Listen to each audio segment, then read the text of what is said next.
দিনে দিনে বন্ধু হারাচ্ছে ভারত। নিজের কৃতকর্মের জন্য কোনো প্রতিবেশীরই ভারতের সাথে ভালো সম্পর্ক নেই দুদেশের। এমনকি হিন্দু রাষ্ট্র নেপালও ভারতকে ছেড়ে চলে যাচ্ছে। ভারতকে ছেড়ে চীনের দিকে ঝুঁকছে নেপাল। চীনের সঙ্গে পূর্ব পরিকল্পিত অবকাঠামো প্রকল্পে নতুন অগ্রগতি দেখতে আগ্রহী নেপালের প্রধানমন্ত্রী কেপি শর্মা ওলি।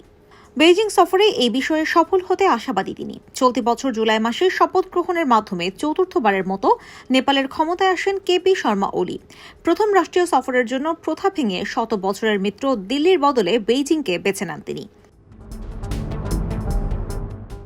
চীনা কর্তৃপক্ষ জানিয়েছে, প্রেসিডেন্ট শি জিনপিং ও প্রধানমন্ত্রী লি চিয়াংয়ের সঙ্গে বৈঠক হওয়ার কথা রয়েছে ওলির। এর আগে স্থলবেষ্টিত দেশ নেপালকে স্থল সম্পর্কযুক্ত দেশের রূপান্তরিত করার অঙ্গীকার করেছিলেন জিনপিং। 2017 সালে চীনের belt and road infrastructure initiative স্বাক্ষর করে কাঠমান্ডু। তবে প্রকল্প কাঠামো দাঁড় করানো হলেও এখনও কোনো কিছু বাস্তবায়িত হয়নি বলে জানিয়েছে তারা। উত্তরাঞ্চলীয় প্রতিবেশীর সঙ্গে ঘনিষ্ঠ অর্থনৈতিক সম্পর্ক গড়ে তোলার মাধ্যমে প্রথাগত ভারত নির্ভরতা থেকে বেরিয়ে আসতে সর্বাত্মক চেষ্টা চালিয়ে যাচ্ছেন ওলি।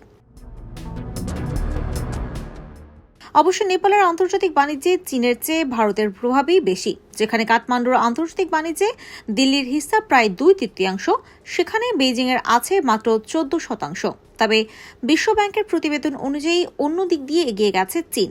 নেপালে তাদের অর্থায়নের পরিমাণ 31 কোটি মার্কিন ডলার, যা ভারতের চেয়ে অন্তত 3 কোটি বেশি।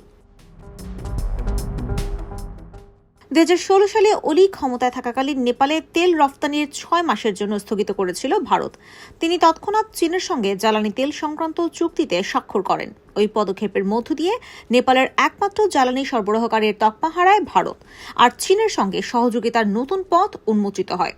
এরপর থেকে নেপালে আর্থিক সহায়তার পরিমাণ বাড়িয়ে দিয়েছে চীন। রাজধানীর 200 কিলোমিটার পশ্চিমে দেশের দ্বিতীয় বৃহত্তম শহর পোখারাতে আন্তর্জাতিক বিমানবন্দর নির্মাণে 31 কোটি 60 লাখ মার্কিন ডলার ঋণ দিয়েছে তারা। বিমানবন্দরটি গত বছর থেকে কার্যক্রম শুরু করলেও ভারতের নিজেদের আকাশসীমা ব্যবহারে আপত্তির কারণে পর্যাপ্ত আন্তর্জাতিক ফ্লাইট পাচ্ছেন না তারা। এদিকে চীনা ঋণ নিয়ে নেপালের আন্তর্জাতিক মহলে রয়েছে বিতর্ক। ওলির নিজের দল কমিউনিস্ট পার্টি অব নেপালের মধ্যে বেল্ট অ্যান্ড রোড প্রকল্পের জন্য চীনা অনুদানের বদলে ঋণদান নিয়ে আপত্তি রয়েছে। বেল্ট অ্যান্ড রোড প্রকল্পের এই অঞ্চলের এক মুখ্য অংশীদার ছিল শ্রীলঙ্কা। 2022 সালের মে মাসে দেশটি দেউলিয়া হয়ে যাওয়ার ফলে চীনা ঋণের বিষয়ে এক ধরনের উদ্বেগ রয়ে গেছে। IBTV USA, new York.